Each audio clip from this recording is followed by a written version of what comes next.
des travailleurs du Sénégal moom nag dafa bokk ci ñi nga xamante ni dañoo daje woon ak ñoom ma dalal leen fii ci siège bi mooy ñooñu nga xamante ni nguuru Sénégal li mu def mooy dox seen diggante ak fañ doon fàggoo lu lew muy fañ doon liggéeyee ci liggéey yoo xamante ni ay contrat à durée indéterminée la ñu amoon ak ay contrat à durée déterminée contrat à durée indéterminée yi nag bari ci loolu moo tax dagg bi ñu ko dagg ñu jàpp ne yennuwul maanaam teguwul ci maandu teguwul ci njub teguwul ci jubal teguwul ci jubbanti te li ci gën a doy waar mooy liñ naan rupture décision unilatérale la maanaam ñoom dañ koo tànn rek te yëgoowuñ ci waxtaanuñ ci ak kenn loolu nag dem bi ñu ko yëkkatee démb ci kanamu premier ministre am ministre bu jóg daal di ciy wax loo xamante ni dafa woroo ak li am ndax wax naa léegi ne dama leen a dalaloon fii waaye yemuma ci waaye dama yor tous les documents officiels ay données personnelles la du ma leen ko mën a jox waaye kum ci yitteel dinaa la ko mën a wan yéen presse bi ba ngeen gis ne lii mu wax démb assemblée nationale wuute na ak li am 30 000 travailleurs yooyu ñuy wax ne dañ leen a wàññi loolu mooy méngoo ak li am la ñuy wax ci port de Dakar plus de 781 personnes yoo xamante ni wax nañ ne dañ leen a arrêté seen liggéey am na keroog ku ma ci dajeel fële benn soxna la maa ngi dajeeg moom fële ca booru Kayar mu dellu ci carrière yi mu ne ma port laa nekkoon mais dañu ma arrêté moo tax may dellu fii donc li ñuy wax kenn mënu ko dindi lu wér la suñu ci amul woon lu wér duñu ko wax gis naa sax démb loo xam moo ma gën a tristal mooy dañoo kiy jóg di wax dafa jóg expliquer ba pare nan ngay jóge ci ab assemblée nationale expliquer ay nit yoo xam dañ leen a tere seen liggéey arrêté seen liggéey ba pare nit ñi di tàccu nan la ñu mën a tàccoo ci liggéey yoo xam dañ ko arrêté loolu tamit dafay renseigner xëy na ci sunu réew fi ñu toll ak orientation bi ñu am moo tax dem moo wax premier ministre ne ko yow bi nga ñëwee ba tey kenn santatu la nga créer emploi défi majeur bi nga am aujourd'hui c'est la préservation des emplois trouvés sur place moom kenn santatu ko mu créer emploi parce que gis nañ ne tële na tële googu moo waral tey wax na ko démb ndaw ñi toog leen li tax mu leen di téye fi mu ne mooy nee na renforcer nañ tey ji sunu surveillance maritime ba ndaw ñi mënatoo dem waaye dëj nañ leen waaye ñoom joxuñu leen liggéey li ci gën a doy waar mooy que ne non seulement dëj nañ leen mais léegi ñoo ngi leen di wutal yeneen yoon yoo xamante ni moom la ñuy demee bitim réew muy li ñuy wax migration circulaire te loolu ndawi Sénégal bés bu ñu naanee woon ndox benn yoon ne migration circulaire dina am yoon ci li ñu tudde woon livre boobu tudd solution kon xam naa ne ndaw ñi dinañ am beneen comportement waaye nag yaakaar jeexul te loolu moo tax ma leen di wax ne leen fi mu ne nii muy ndaw ñi muy opposition bu Sénégal yaakaar naa fii réew mi toll ak li ñu dégg démb ak li ñuy gis jamono yi yëpp taxawaay jot na sëkk taxawaay boo xamante ni bu am solo la ngir fàttali ñii yor réew mi ne leen dañ leen a jiital ci réew mi waaye moomu leen réew mi dañ leen a jiital ci réew mi waaye du leen lu leen neex def ci réew mi loolu nag taxawaay dëgg la laaj ngir lii am ñu mën ko arrêté parce que musiba la du jur jàmm arrêté liggéeyu jàmbur dafa doy waar drame social la ñoom ñi ñu tudde ay victimes te ma jàpp ne ñii ñu arrêté seen liggéey kenn gënu leen a nekk victime d'un système ils sont victimes d'un système léegi nag c'est-à-dire que mënoo ràññeetle say victime ak yeneen victime la yow mënoo ràññeetle say victimes yoo xamante ni da nga leen di jox ay 500 000 ak ay 10 millions au même moment nga créé yeneen victimes yoo xamante ni kenn xamul nuñ toll donc loolu ñun jàpp naa ne du maandu du jub du jubal te du jubbanti boo xamante ni tamit dañu koy wax nii rek ci kaw leneen li nga xamante ni bëgg naa si ñëw toujours ci licenciement yi ak documents yi nga xamante ni c'est des documents à l'appui mooy que ne waxuma la ne dàq nañu ci port de Dakar waxuma la dàq nañ ci aéroport waxuma ne dàq nañ ci caisse de dépôt et de consignation CDC waxuma ne dàq nañu ci Dakar Dem Dikk ak yeneen liggéeyukaay yoo xamante ni tey boo ko nattee maanaam ay doomu Sénégal yu baree bari la te Sénégal ñëpp xam nañ ni mu tëddee soo dàqee benn nit ci liggéeyukaayam maanaam sànkoo benn nit ay nit yu bari ngay sànk premier ministre démb nag daal di wax ne loolu kenn politisé wu ko ñoom ñoo doon politiser dañoo yàgg a wax ñun ne Sénégal soxlawul opposant proposant la soxla loolu moo tax jamono bu ci nekk ñun ñu leen di alerter démb nag bi mu waxee ne amul matière pour opposer wu ma xam ne ku réere li xew ci réew mi la bi mu waxee it ne li ñu yëkkati ci kaddu dafa aérien ma jàpp ne kon ñoom déconnexion am na ak jafe-jafe askan wi ndax buñ ne la ñii ñu dàq ñoo ngi taxaw di jooy ñoom ndax amatuñ luñ dunde nga ne loolu dafa aérien ñu ne la am na ay doomu Sénégal yoo xam ci 312 personnes lañ toll soloon tenue Sénégal di bëccëgal Sénégal di guddil Sénégal bokk ci police ñu arrêté leen seenu liggéeyukaay nga ne loolu dafa aérien kon yow yaa aérien yow yaa déconnecté wu avec les véritables problèmes du Sénégal du quotidien du Sénégalais loolu nag j'en appelle à la vigilance de la presse ndax lu ne fàng kenn du ko jeex 312 personnes yooyu dama leen wax ne leen gisuma ci réew mi ci réew yu normal yi ñoo xamante ni dinañ former ay seeni doom ci force de défense et de sécurité ba pare daal di xëy bàyyi leen noonu ñu dem toog seen kër ak ñi nga xamante ni dàqaguñ leen te di waaj dàq leen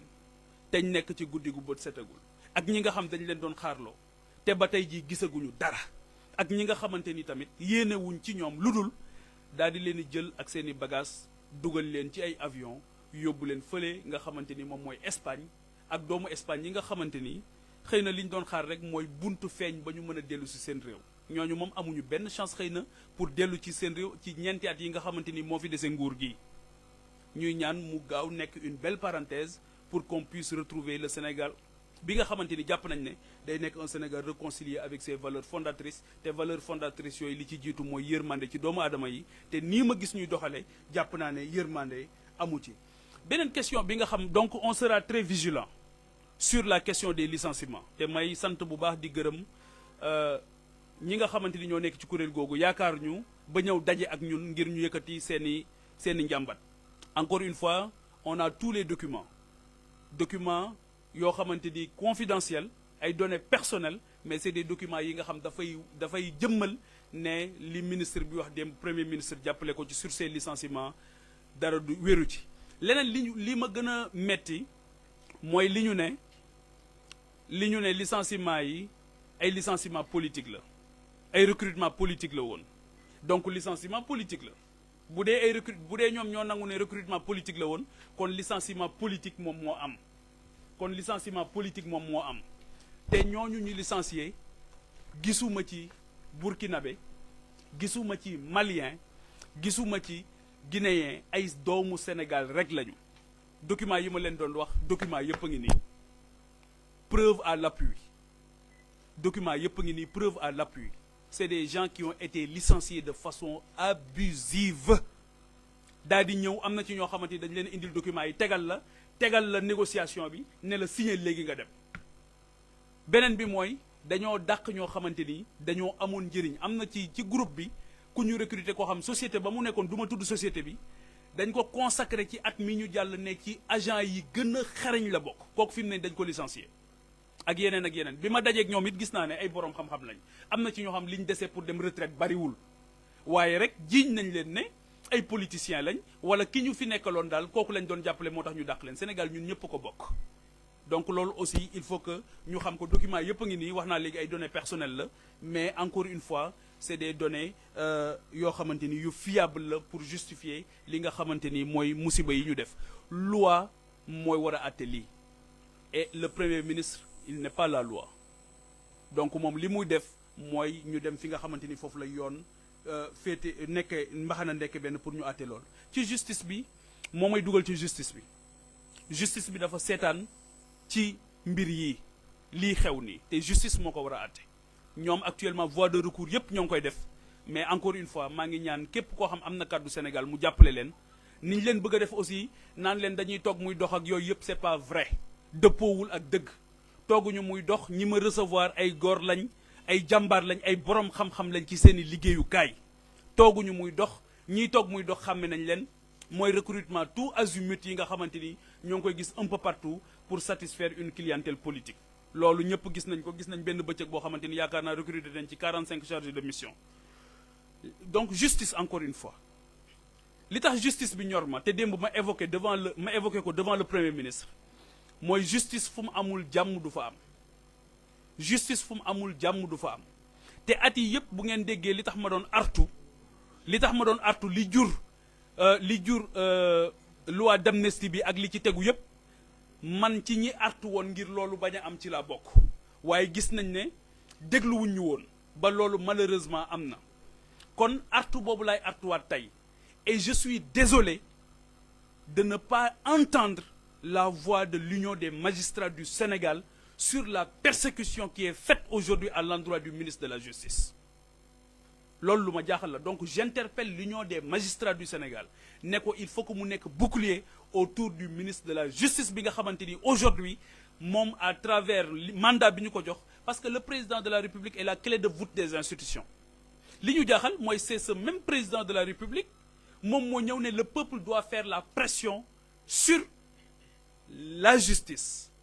donc président tey jii moom pression bi ci moom lañ ko war a def pour mu bàyyi justice bi def liggéeyam pression bi peuple bi le vrai peuple laa wax nag waxuma le peuple pastéfien waxuma le peuple de Pastef je parle du vrai peuple bi nga xamante ni moom moo war a def la pression aujourd'hui sur ñi ñu tànn pour ñu bàyyi justice mu def liggéeyam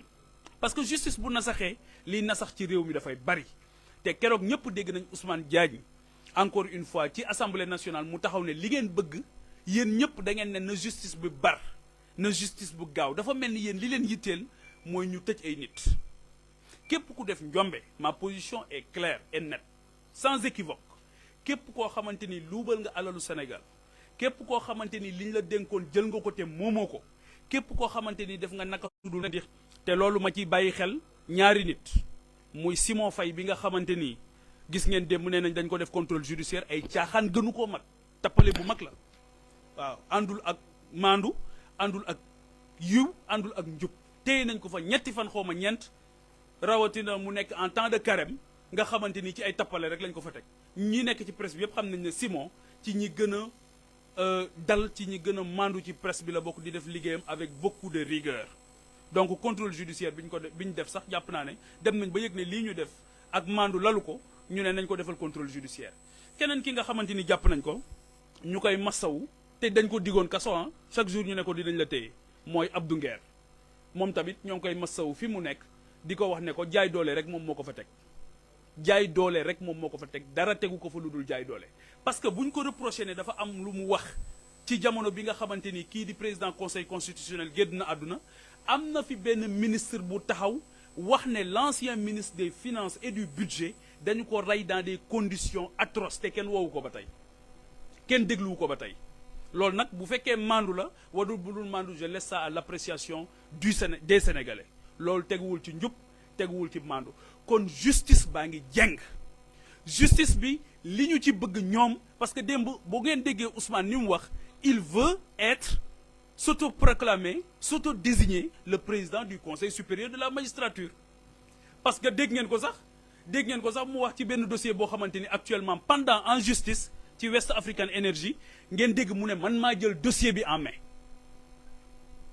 il n'est pas la justice dit dem leen ngeen wax ko ne nekkul moom mooy justice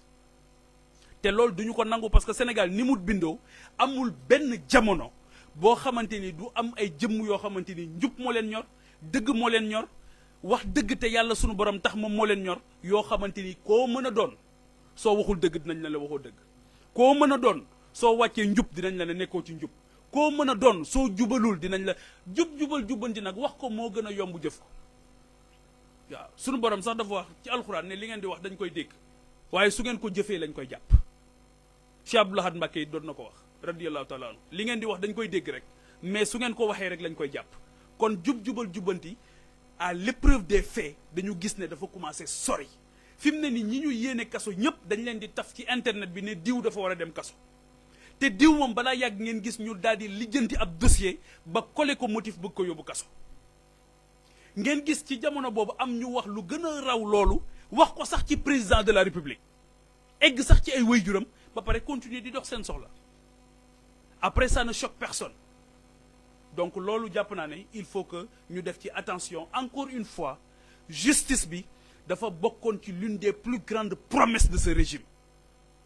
l'une des plus grandes promesses ci yaakaar yi gënoon a mag ci nguur gi justice bi ci la bokkoon te bokkoon na ci promesse yooyu moo doon conseil supérieur de la magistrature kenn sexalu leen woon suukar y a même un détail qui paraît anodin mais keroog bu ngeen gisee ci conseil supérieur de la magistrature seen photo boobu ñu def ci escalier yi ça paraît anodin mais ça renseigne sur beaucoup de choses na ngeen dem ngeen xoolaat ko bu ngeen gisee président dafa taxaw premier ministre taxaw président assemblée nationale taxaw magistrat yi nekk ci ginnaaw ça veut dire beaucoup de choses. C'est un pouvoir, ça ne doit pas être une administration wax naa leen ko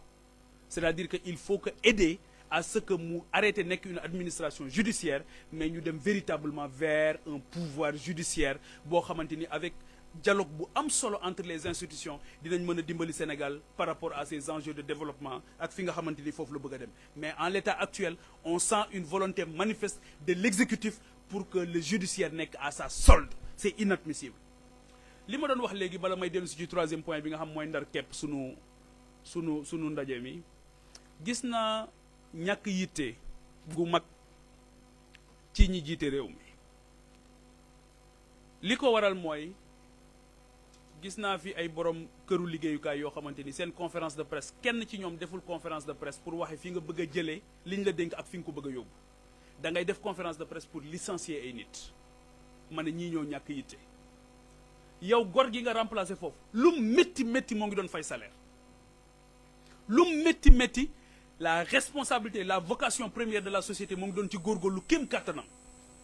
yow jëlee woo ko foofu yóbbu ko fu gën a kawe mais da ngay def conférence de presse pour licencier ay nit loolu ñàkk yitte la yow jàpp naa ne seen yitte waxuma la sax ñàkk yitte mais dafay wane sax ak bañ a ak ñàkk njàmbarte goo xamante ni feeñal nañ ko ak télé goo xamante ni télé gu mat sëkk la loolu nag Sénégal yi leen faloon jàpp naa ne gis nañ li nga xamante ni moom lañ ci war a àtte beneen ñàkk yitte bi ma gis mooy dégg naa leen ñuy jooy bor bi rek loolu encore une fois emprunt obligataire bi ñu def fi mu ne ci 405 milliards yi ñu levé au nom de la transparence aussi ñunu bëgg nañu xam ñi nga xamante ni tamit ñoom ñoo ci dugal seen xaalis au nom de la transparence bëgg nañ ñu xam ñan ñoo ci def seen xaalis ñooñu fan la ñu bokk ci yan condition lañ ko joxe Sénégal loolu yëpp c'est au nom de la transparence parce que on veut jouer la carte de la transparence jusqu'au bout te loolu tamit ñun en ce qui nous concerne en tant que parlementaire liggéey bi ñu ci war a liggéey yëpp dinañ ko def pour permettre aux Sénégalais ñu xam ñan ñoo dugal seen xaalis ci parce que xaalis boobu ñii ñoo koy encaisser mais suñuy doom ak suñuy sët ñoom ñoo ko nar a fay loolu aussi jàpp naa ne loo xamante ni lu am solo la donc bor réew mooy leb réew mooy leb réew mu dul leb daanaka amut soo lebee ba pare c'est vrai il faut que ñu xam bor bi fan lañ koy yóbbu mais mënuñoo continuer nii di jooy comme ay xale ndax dañoo am bor buñ lay fal da ñun li tax ñu fal leen li tax sénégalais yi tànn leen mooy jafe-jafe yi ñuy continuer démb le premier ministre bi mu accès assemblée nationale di wax il était que sur le diagnostic gisuma fa leneen loolu diagnostic li mu fa wax démb dégg nañ ko ba tey bu dee lii moo ko war a indiwaat weer wii di ñëw bu dee lii moo ko war a indiwaat assemblée nationale mën naa bañ a ñëw bu dee li mu fa wax démb moo ko nar a indiwaat mën naa bañ a ñëw parce que vraiment dafay ñëw pour répéter loo xamante ni nit ñi xam nañ ko ba pare nit ñi xam nañ jafe-jafe yi nit ñi xam nañ ne mbay mi doxul ba tey nit ñi xam nañ ne càmm gi doxul nekkul sax actualité nit ñi xam nañ ne ndaw ñi amuñu liggéey loolu xam nañ ko li ñu xamuloon kay te ñu koy xibaar ñoom te ñoom ñoo ko def mooy ñi nga xamante ni ñoo ngi dëkk di leen dàq ci seen liggéeyukaay yi li nga xamante ni tamit wane nañ ko ci at mii ñu génn mooy leur incapacité à faire face au chômage inspection du travail gis ngeen li mu génne tey perte d'emploi yi mu génne yaakaar naa 1000 emplois la wax tey ci journal bi yoo xamante ni ñàkk nañ ko ci 2024 rek laa wax 1000 emplois léegi nag waxuma licenciement massif yi nga xamante ni def nañ ko donc encore une fois loolu li may wax ni yëpp justice sociale la ak justice bi nga xamante de façon globale sunu njiit yi wane nañ ne à commencer par le président de la République que fi ñu jëm baaxul c'est une bande annonce donc loolu moo tax ñu ne nañu alerter mais duñu ci yem taxawaay bi ci war a am yëpp dinañ ko def pour permettre aux Sénégalais de pouvoir faire encore une fois am conscience ci li xew ba xam li nga xamante ni mooy guute gi nga xamante ni bëgg nañu cee dugal te ñun duñu ko nangu beneen bi mooy wax naa ko léegi les Sénégalais de la diaspora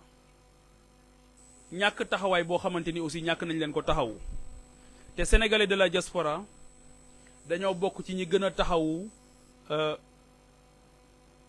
gouvernement bi ñëw tey au pouvoir taxawu leen guddi taxawu leen bëccëg ki nga xamante ni moom la ñu boom démb fële ci Brésil Sao Paulo muy Ngagne Mbaye am fanweeri at ak ñeent ba fii may wax ak yéen ambassade bi nga xamante ni Brasilia la nekk deful benn jéego ngir dem taxawu ko waxuma laa nag les autorités du pays foofu it dama ciy wax ne li ci premier ministre wax démb loolu wérut dëppawul ak li am li ci premier ministre wax démb ci Ngagne Mbaye moom nga xamante ni boom nañ ko wérul dëppoowut ak li am bi ma fa jógee ci laa jot ay vocal yoo xamante ni Brésil la jógee am ci ñoo xamante ni jokkoo naa ak ñoom téléphone ñu ne ma taxawaay bi des na lool te kooku bu doon beneen doomu réew bu mu mën a doon bu doon doomu Brésil la dal fii ci Sénégal waxuma la convoqué ambassadeur rek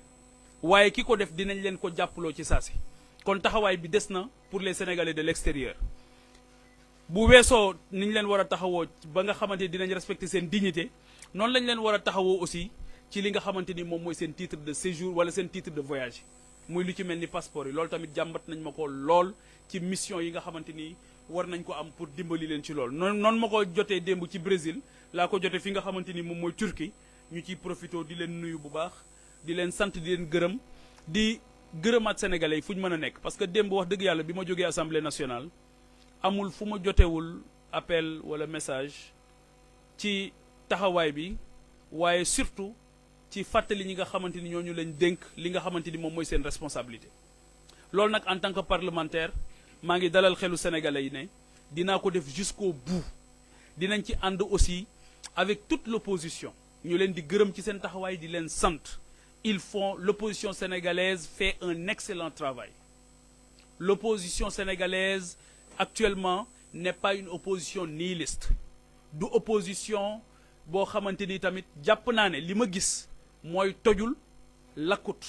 opposition la boo xamante ni dafa bëgg a taxawaay boo xamante ni dina doon opposition d'idée dinañ ko taxaw ci xam-xam ci xalaat bu wér ak ci xikma bu mat sëkk ba nga xamante ni mbir yi dinañ ko mën a joyanti parce que mbir yi ci joyanti la toll pour fàttali leen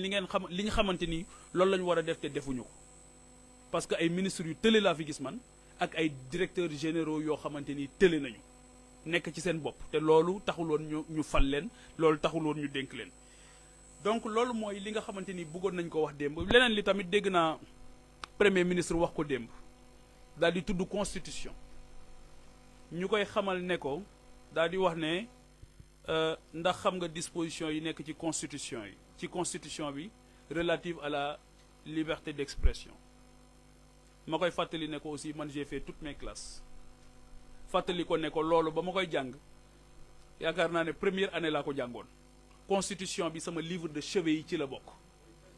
alquranul karim ni mu nekkee suma livre de chevet xasida mag ñu baax ñi xasida Cheikh Amadou Bamba yi ni mu nekkee sama livre de chevet constitution Sénégal les lois et règlements du pays noonu la nekkee suma livre de chevet taxawaay bii ñu am defantuwuñu ko dañ koy def ba mat sëkk